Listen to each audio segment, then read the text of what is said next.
ಸ್ನೇಹಿತರೆ, ಮತ್ತೊಂದು ವಿಡಿಯೋಗೆ ಸ್ವಾಗತ. ನಮ್ಮ ಇವತ್ತಿನ ಲಾಗ್ ಬಂದ್ಬಿಟ್ಟು ಶಿರಡಿ ಟು ತ್ರಿಯಂಬಕೇಶ್ವರ. ಇದು ನಮ್ಮ 2ನೇ ದಿನದ ಲಾಗ್ ಆಗಿರುತ್ತೆ ಶಿರಡಿಯಿಂದ. ಯಾರೆಲ್ಲ ನಮ್ಮ ಶಿರಡಿ ವಿಡಿಯೋನ ನೋಡಿಲ್ಲ ದಯವಿಟ್ಟು ಹೋಗಿ ನೋಡಿ, ಲಿಂಕ್ನ ಡಿಸ್ಕ್ರಿಪ್ಷನಲ್ಲಿ ಹಾಕಿರ್ತೀವಿ ಅಂತ ಹೇಳ್ತಾ, ನಾವು ಈ ವಿಡಿಯೋ ಮುಖಾಂತರ ನಿಮಗೆ ನಾಸಿಕ್ ಮತ್ತು ತ್ರಿಯಂಬಕೇಶ್ವರದಲ್ಲಿ ನಾವು ನೋಡಿದ ಸ್ಥಳಗಳ ಬಗ್ಗೆ ತಿಳಿಸೋದಕ್ಕೆ ಪ್ರಯತ್ನಿಸುತ್ತೇವೆ. ಸೊ ನಿಮಗೆ ಈ ವಿಡಿಯೋ ಇಷ್ಟ ಆದರೆ ಶೇರ್ ಮಾಡೋದನ್ನು ಮರಿಬೇಡಿ. ಹಾಗೆ ನೀವೇನಾದರೂ ಈ ಚಾನಲ್ನ ನೋಡ್ತಾ ಇದ್ದರೆ ದಯವಿಟ್ಟು ಸಬ್ಸ್ಕ್ರೈಬ್ ಮಾಡಿ ಅಂತ ಹೇಳ್ತಾ ನಮ್ಮ ಜರ್ನಿನ ಸ್ಟಾರ್ಟ್ ಮಾಡ್ತಾ ಇದ್ದೀವಿ, ಬನ್ನಿ.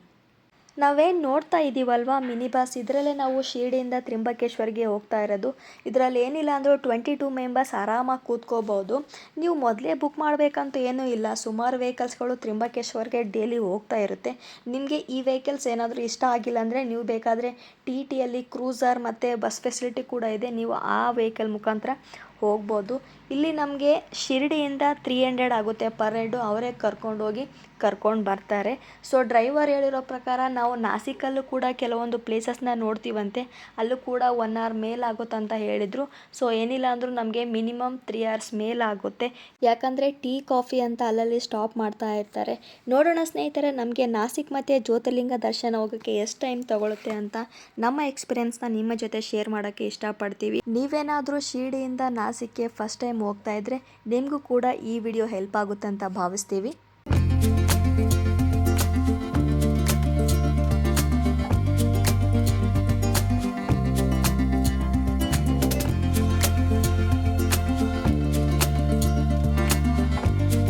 ಸೊ ಇಲ್ಲಿ ನಮಗೆ ಹೋಗ್ತಾನೆ ಮಹಾಕಾಳಿ ಹೋಟೆಲ್ ಅಂತ, ಅಲ್ಲಿ ಬ್ರೇಕ್ಫಾಸ್ಟ್ಗೆ ಅಂತ ಸ್ಟಾಪ್ ಮಾಡಿದರು.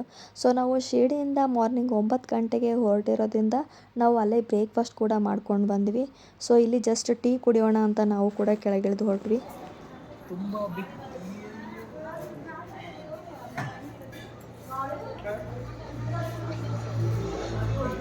Not bad. Nice. ಈ ಕಡೆ ಎಲ್ಲ ಟೀ ಕಾಫಿಗೆ ತುಂಬ ರೇಟ್ ಹೇಳ್ತಾರೆ. 2 ಕಪ್ ಟೀಗೆ ನಾವು 40 ರುಪೀಸ್ ಪೇ ಮಾಡಿದ್ವಿ. ಅದೇ ನಮ್ಮ ಉತ್ತರ ಕರ್ನಾಟಕದಲ್ಲಾಗಿದ್ದರೆ 40 ರುಪೀಸಲ್ಲೇ ನಾವು ಹೊಟ್ಟೆ ತುಂಬ ಊಟ ಮಾಡಿಬಿಡ್ತಿದ್ವಿ. ಈ ಥರ ಆಚೆ ಬಂದಾಗ ನಮಗೆ ಅಗತ್ಯ ಇರೋದನ್ನು ತೊಗೋಬೇಕಾದ್ರೆ ಅವರು ಹೇಳಿದಷ್ಟು ಕೊಡಲೇಬೇಕು, ಏನೂ ಮಾಡೋಕ್ಕಾಗೋಲ್ಲ. ಟೀ ಕಾಫಿ ಕುಡ್ಕೊಂಡು ಮತ್ತೆ ನಮ್ಮ ಜರ್ನಿನ ಸ್ಟಾರ್ಟ್ ಮಾಡಿದ್ವಿ. ಸೊ ಫೈನಲಿ ನಾವು ಇವಾಗ ಮಹಾರಾಷ್ಟ್ರದಲ್ಲಿರುವ ನಾಸಿಕ್ ಸಿಟಿಗೆ ಬಂದ್ವಿ. ಇವಾಗ ಟೈಮ್ ಬಂದುಬಿಟ್ಟು ಮಧ್ಯಾಹ್ನ 12 ಗಂಟೆ ಆಗಿದೆ. ಸೊ ನಾವು ಶಿರಡಿಯಿಂದ ಬಂದಂಥ ವೆಹಿಕಲ್ಗಳಲ್ಲಿ ನಾವು ನಾಸಿಕಲ್ಲಿರೋ ಪ್ಲೇಸಸ್ಗಳನ್ನು ನೋಡೋಕ್ಕಾಗೋಲ್ಲ. ಇಲ್ಲಿ ಆಟೋ ಮುಖಾಂತರನೇ 5 ಮೆಂಬರ್ಸ್ ಡಿವೈಡ್ ಆಗಿ ನಾವು ಪ್ಲೇಸಸ್ನ ನೋಡಬೇಕು. ಮತ್ತು ಇಲ್ಲಿ ಪರ್ ಹೆಡ್ ಬಂದುಬಿಟ್ಟು 100 ರುಪೀಸ್ ತೊಗೊಳ್ತಾರೆ. ನಾವು ನೋಡ್ತಾ ಇರೋ ಈ ಸ್ಥಳದ ಹೆಸರು ಬಂದು ತ್ರಿವೇಣಿ ಸಂಗಮ. ಇಲ್ಲಿ ಅರುಣ, ವರುಣ ಮತ್ತು ಗೋದಾವರಿ ಎಂಬ 3 ನದಿ ಸೇರುವುದರಿಂದ ಇದನ್ನು ತ್ರಿವೇಣಿ ಸಂಗಮ ಎಂದು ಕರೆಯುತ್ತಾರೆ. ಅದು ಅಲ್ಲದೆ ಇದನ್ನು ರಾಮಕುಂಡನ ಅಂತೂ ಹೇಳ್ತಾರೆ, ಏಕೆಂದರೆ ವನವಾಸದ ಸಂದರ್ಭದಲ್ಲಿ ಶ್ರೀರಾಮನು ಈ ಕುಂಡದಲ್ಲಿ ಸ್ನಾನವನ್ನು ಮಾಡ್ತಾ ಇದ್ರಂತೆ. ಇಲ್ಲಿ 12 ವರ್ಷಕ್ಕೊಮ್ಮೆ ಕುಂಭಮೇಳ ನಡೆಯುತ್ತಂತೆ. ಅಲ್ಲಿ ಲಕ್ಷಾಂತರ ಜನಗಳ ಸಾಗರವನ್ನು ನಾವು ಆ ಕುಂಭಮೇಳದಲ್ಲಿ ನೋಡ್ಬೋದು. ನೀವು ನೋಡ್ತಾ ಇರ್ಬೋದು, ಇಲ್ಲಿ ಸುಮಾರು ಜನ ಈ ಥರ ನದಿಗೆ ದೀಪಗಳನ್ನು ಬಿಡುವುದರ ಮೂಲಕ ತಮ್ಮ ಬೇಡಿಕೆಗಳನ್ನು ಹೇಳ್ಕೊಳ್ತಾರೆ.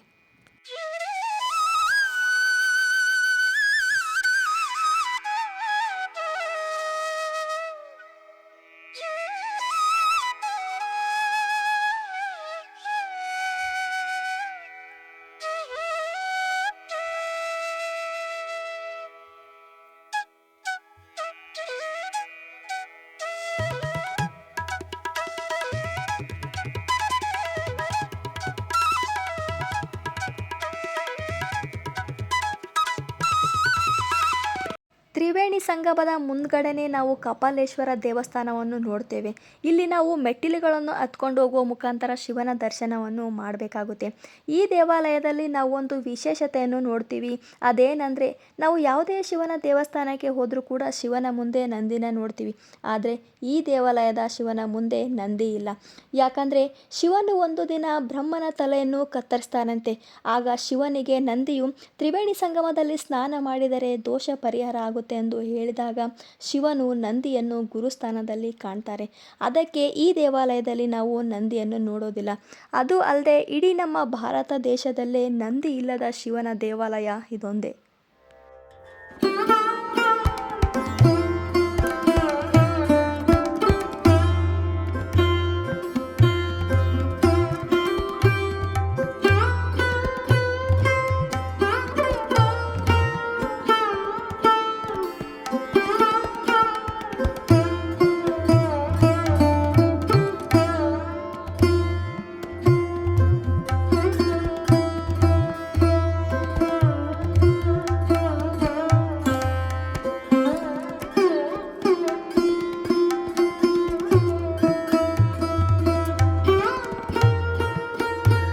ರಾಮಕುಂಡ ನೋಡಿಕೊಂಡು ಕಪಾಲೇಶ್ವರ ದೇವಸ್ಥಾನ ನೋಡಿಕೊಂಡು ಮತ್ತೆ ನಾವು ಜರ್ನಿನ ಸ್ಟಾರ್ಟ್ ಮಾಡಿದ್ವಿ. ನಮ್ಮ ಜರ್ನಿ ಬಂದುಬಿಟ್ಟು ಪಂಚವಟಿ. ನಾವೇನು ನೋಡ್ತಾ ಇದ್ದೀವಲ್ವ ಸುತ್ತಲೂ 5 ಕಿಲೋಮೀಟರು, ಇದು ರಾಮನ ಕಾಲದಲ್ಲಿ ಕಾಡಿನ ಪ್ರದೇಶವಾಗಿತ್ತು.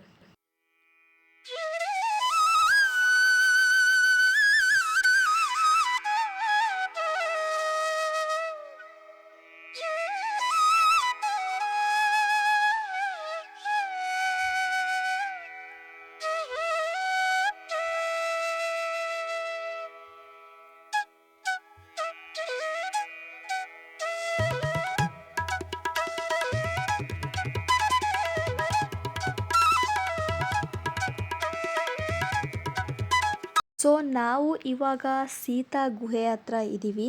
ಇಲ್ಲಿ ಸೀತೆಯು ತುಂಬ ದಿನಗಳ ಕಾಲ ಇದ್ರಂತೆ. ಲಕ್ಷ್ಮಣನು ಶೂರ್ಪನಖಿಯ ಮೂಗನ್ನು ಕೊಯ್ದಾಗ 10,000 ರಾಕ್ಷಸರು ಆಕ್ರಮಣ ಮಾಡೋಕ್ಕೆ ಬರ್ತಾರಂತೆ. ಅಂಥ ಸಂದರ್ಭದಲ್ಲಿ ರಾಮ ಲಕ್ಷ್ಮಣ ಇಬ್ಬರು ಸೇರಿ ಸೀತೆಯನ್ನು ಈ ಗುಹೆಯಲ್ಲಿ ಬಚ್ಚಿಡ್ತಾರಂತೆ. ಸೀತೆ ಇದ್ದ ಈ ಗುಹೆಯನ್ನು ಗುರುತಿಸಲು 5 ಮರಗಳನ್ನು ಗುರುತಾಗಿ ಇಟ್ಕೊಳ್ತಾರಂತೆ. ಅದಕ್ಕೆ ಈ ಜಾಗವನ್ನು ಪಂಚವಟಿ ಎಂದು ಹೇಳ್ತಾರೆ. ಅದು ಅಲ್ಲದೆ ಇಲ್ಲಿರುವ ಜನಗಳು ಹೇಳುವ ಪ್ರಕಾರ ಈ ಗುಹೆಯು ಸುಮಾರು 15 ಕಿಲೋಮೀಟರ್ಗಳಷ್ಟು ಉದ್ದವಿದೆಯಂತೆ.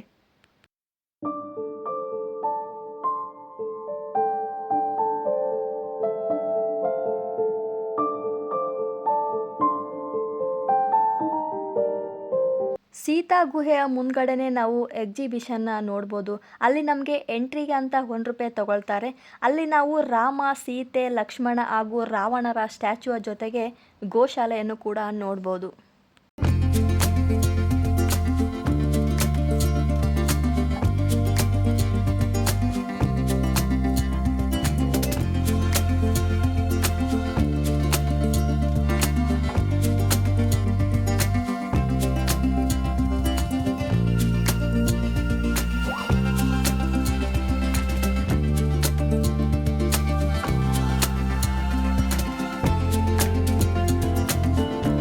ನಾವು ನೋಡ್ತಾ ಇರುವ ದೇವಾಲಯದ ಹೆಸರು ಕಾಲಾರಾಮ್ ಮಂದಿರ. ಇದು ರಾಮನ ವನವಾಸದ ಕಾಲದಲ್ಲಿ ಇದ್ದಂಥ ದೊಡ್ಡ ಅರಣ್ಯ ಪ್ರದೇಶ. ಈ ತಪವನದಲ್ಲಿ ಋಷಿ ಮುನಿಗಳು ತಪಸ್ಸನ್ನು ಮಾಡ್ತಾ ಇದ್ರಂತೆ. ಅಂಥ ಸಂದರ್ಭದಲ್ಲಿ ರಾಕ್ಷಸರ ತಂಡ ಬಂದು ತುಂಬ ತೊಂದರೆಯನ್ನು ಕೊಡ್ತಾ ಇದ್ರಂತೆ. ಆಗ ಶ್ರೀರಾಮನು ರಾಕ್ಷಸರ ಗುಂಪನ್ನು ಕೊಂದು 2.5 ವರ್ಷಗಳ ಕಾಲ ಇಲ್ಲಿ ತಪಸ್ಸನ್ನು ಮಾಡಿದ್ರಂತೆ. ರಾಮನು ತಪಸ್ಸು ಮಾಡಿದ ಈ ಸ್ಥಳದಲ್ಲಿ ರಾಮನ ದೇವಾಲಯವನ್ನು ಕಟ್ತಾರೆ. ಈ ಪಂಚವಟಿಯಲ್ಲಿ ಕಪ್ಪು ಕಲ್ಲು ಸಿಗೋದ್ರಿಂದ ಇಲ್ಲಿ ರಾಮನ ಮೂರ್ತಿ ಕೂಡ ಕಪ್ಪಾಗಿದೆ.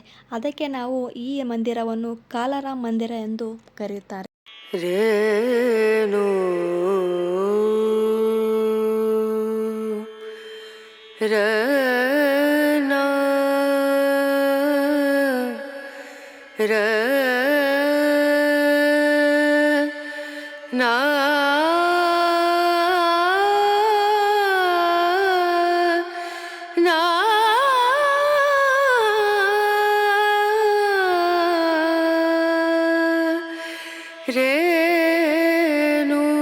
ನಾವೇನು ನೋಡ್ತಾ ಇದ್ದೀವಲ್ವ, ಈ ಚಿಕ್ಕ ಮಂದಿರದಿಂದನೇ ರಾವಣನು ಭಿಕ್ಷುಕನ ರೂಪದಲ್ಲಿ ಬಂದು ಸೀತಾ ಮಾತೆಯನ್ನು ಅಪಹರಿಸಿಕೊಂಡು ಹೋಗ್ತಾರಂತೆ. ಇದೇ ಸ್ನೇಹಿತರೆ ಸೀತಾ ಅಪಹರಣ ಸ್ಥಳ. ಮುಂದೆ ನಾವು ಲಕ್ಷ್ಮಣನ ಮಂದಿರದ ಕಡೆ ನಡೆದ್ವಿ. ಇಲ್ಲಿ ನಾವು ಸುಂದರವಾದ ಗಣೇಶನ ವಿಗ್ರಹವನ್ನು ಎಂಟ್ರೆನ್ಸ್ಗೆ ನೋಡ್ಬೋದು. ಅದು ಅಲ್ಲದೆ ವನವಾಸದ ಸಂದರ್ಭದಲ್ಲಿ ರಾಮ, ಲಕ್ಷ್ಮಣ ಮತ್ತು ಸೀತೆಯವರು ಕಳೆದಂಥ ಕೆಲವು ದೃಶ್ಯಗಳನ್ನು ನಾವು ಇಲ್ಲಿ ನೋಡ್ಬೋದು.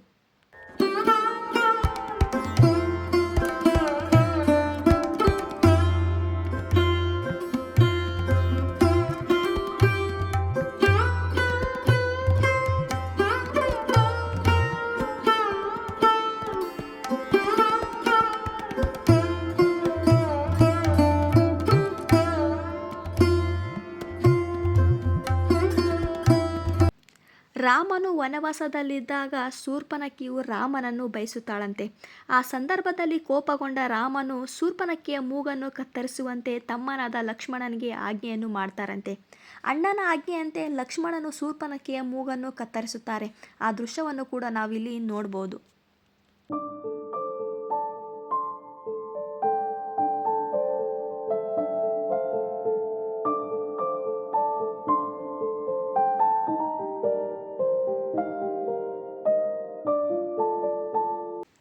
ನಾವೇನು ನೋಡ್ತಾ ಇದ್ವಲ್ವಾ, ಈ ಮರದ ಕೆಳಗೆ ಲಕ್ಷ್ಮಣನು ವನವಾಸದ ಸಂದರ್ಭದಲ್ಲಿ ತಪಸ್ಸನ್ನು ಮಾಡ್ತಾ ಇದ್ರಂತೆ. ಅದು ಅಲ್ಲದೆ ಈ ಮರದ ಪಕ್ಕದಲ್ಲೇ ನಾವು ಲಕ್ಷ್ಮಣನು ಶೇಷನಾಗ ಅವತಾರದ ಮಂದಿರವನ್ನು ನೋಡ್ಬೋದು.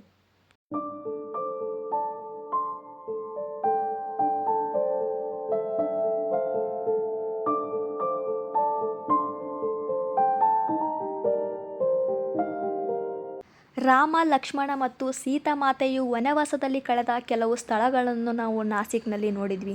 ಈಗ ನಾವು ನೋಡ್ತಾ ಇರುವ ದೇವಸ್ಥಾನ ಬಂದು ತ್ರಿಂಬಕೇಶ್ವರ ಜ್ಯೋತಿರ್ಲಿಂಗ. ಇದು ನಮಗೆ ನಾಸಿಕ್ಕಿಂದ 30 ಕಿಲೋಮೀಟರ್ ಡಿಸ್ಟೆನ್ಸ್ ಆಗುತ್ತೆ. ಆಲ್ರೆಡಿ ಇವಾಗ ಟೈಮ್ ಬಂದುಬಿಟ್ಟು ಸಾಯಂಕಾಲ 4 ಗಂಟೆ ಆಗಿದೆ. ನಾವು ನೋಡ್ತಾ ಇರುವ 2024ರ ಮೊದಲ ಜ್ಯೋತಿರ್ಲಿಂಗ ಅಂತಲೇ ಹೇಳ್ಬೋದು. ಬನ್ನಿ ಸ್ನೇಹಿತರೆ, ಎಲ್ಲರೂ ಹೋಗಿ ಜ್ಯೋತಿರ್ಲಿಂಗದ ದರ್ಶನವನ್ನು ಮಾಡ್ಕೊಂಡು ಬರೋಣ. ನೀವು ನೋಡ್ತಾ ಇರ್ಬೋದು, ದೇವಸ್ಥಾನದ ಉದ್ದಕ್ಕೂ ನಾವು ಈ ಥರ ಶಾಪಿಂಗ್ ಸ್ಟ್ರೀಟ್ನ ನೋಡ್ತಾ ಹೋಗ್ತೀವಿ.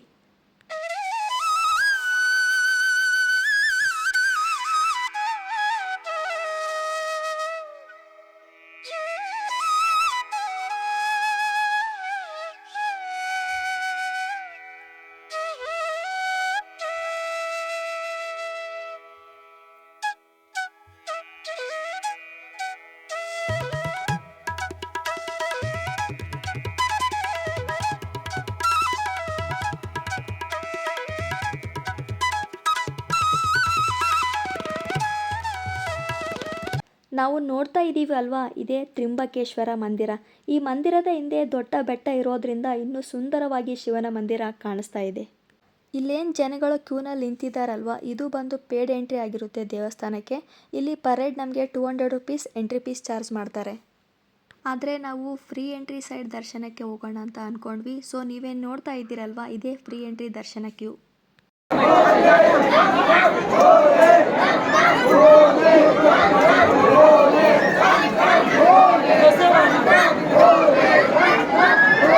ದರ್ಶನದ ಕ್ಯೂನಲ್ಲಿ ನಿಂತಾಗ ನಾವು ಈ ಥರ ಲೈವ್ ದರ್ಶನವನ್ನು ಕೂಡ ನೋಡ್ಬೋದು.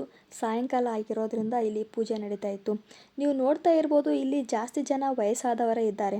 ಅವರ ಎನರ್ಜಿ ಮತ್ತು ಭಕ್ತಿನ ನೋಡಿದರೆ ತುಂಬ ಖುಷಿ ಆಗುತ್ತೆ. ಯಾಕಂದರೆ ಅಷ್ಟೊಂದು ಈಜಿ ಅಲ್ಲ ಇದು ಈ ಥರ ಕ್ಯೂನಲ್ಲಿ ನಿಂತ್ಕೊಳ್ಳೋದು.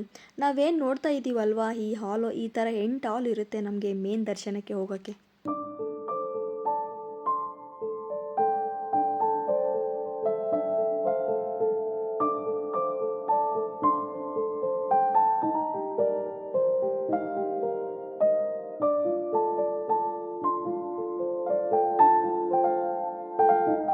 ತ್ರಂಬಕೇಶ್ವರ ಮಂದಿರದ ವಿಶೇಷತೆ ಏನಂದರೆ, ದೇಗುಲದ ಗರ್ಭಗುಡಿಯಲ್ಲಿ ಭೂಮಿಯಿಂದ ಕೆಳಗೆ 3 ಉದ್ಭವ ಲಿಂಗಗಳಿವೆ. ಇಲ್ಲಿ ತ್ರಿಮೂರ್ತಿಗಳಾದ ಬ್ರಹ್ಮ, ವಿಷ್ಣು ಮತ್ತು ಮಹೇಶ್ವರರು ಈ ತ್ರ್ಯಂಬಕೇಶ್ವರದಲ್ಲಿ ಲಿಂಗರೂಪಿಗಳಾಗಿ ನೆಲೆಸಿದ್ದಾರೆ ಎಂದು ಪುರಾಣಗಳು ಹೇಳುತ್ತವೆ. ಅದು ಅಲ್ಲದೆ ನಾವು ಯಾವುದೇ ಜ್ಯೋತಿರ್ಲಿಂಗ ದರ್ಶನಕ್ಕೆ ಹೋದರೂ ಕೂಡ ಅಲ್ಲಿ ಲಿಂಗಗಳ ಮೇಲೆ ಗಂಗಾ ಪಾತ್ರೆಯನ್ನು ನೋಡ್ತೀವಿ. ಆದರೆ ಈ ಜ್ಯೋತಿರ್ಲಿಂಗಗಳಲ್ಲಿ ಮಾತ್ರ ಗಂಗಾ ಪಾತ್ರೆ ಇಲ್ಲ. ಏಕೆಂದರೆ ಗೋದಾವರಿಯ ನೀರು ಸಣ್ಣದಾಗಿ ಭೂಮಿಯಿಂದ ಬಂದು ಇಲ್ಲಿರುವ ಲಿಂಗಗಳ ಮೇಲೆ ನೈಸರ್ಗಿಕ ಜಲಾಭಿಷೇಕ ಮಾಡುತ್ತದೆ. ಹಾಗಾಗಿ ಇಲ್ಲಿರುವ ಲಿಂಗಗಳ ಮೇಲೆ ನಾವು ಗಂಗಾ ಪಾತ್ರೆಯನ್ನು ನೋಡೋಲ್ಲ. ಸೊ ಫೈನಲಿ ನಾವು ದರ್ಶನ ಮಾಡಿಕೊಂಡು ಆಚೆ ಬಂದ್ವಿ. ಇವಾಗ ಟೈಮ್ ಬಂದು 7:30 ಆಗಿದೆ ನೈಟು. ನಾವು ಸ್ಟಾರ್ಟ್ ಮಾಡಿದ್ದು ಈವ್ನಿಂಗ್ 4:30ಗೆ. ಏನಿಲ್ಲ ಅಂದರೂ ನಮಗೆ 3 hours ಬೇಕಾಗುತ್ತೆ ಇಲ್ಲಿ ದರ್ಶನ ಮಾಡೋಕ್ಕೆ. ರೇನು